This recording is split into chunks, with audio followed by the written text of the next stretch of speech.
زبور 52 میر مغنی کے لیے داؤد کا مشکیل۔ جب ادومی دویگ نے جا کر ساؤل کو بتایا کہ داؤد اخی بیل کے گھر میں داخل ہوا ہے، اے زبردست، تو شرارت پر کیوں فخر کرتا ہے؟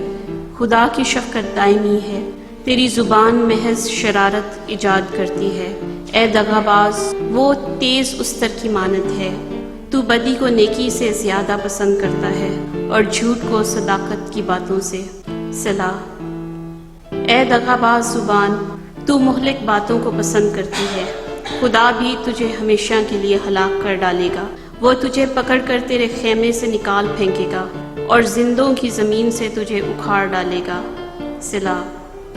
صادق بھی اس بات کو دیکھ کر ڈر جائیں گے اور اس پر ہنسیں گے کہ دیکھو، یہ وہی آدمی ہے جس نے خدا کو اپنی پناہ گاہ نہ بنایا بلکہ اپنے مال کی فراوانی پر بھروسہ کیا اور شرارت میں پکا ہو گیا۔ لیکن میں تو خداوند کے گھر میں زیتون کے ہرے درخت کی مانند ہوں، میرا توکل عبدالآباد خدا کی شفقت پر ہے۔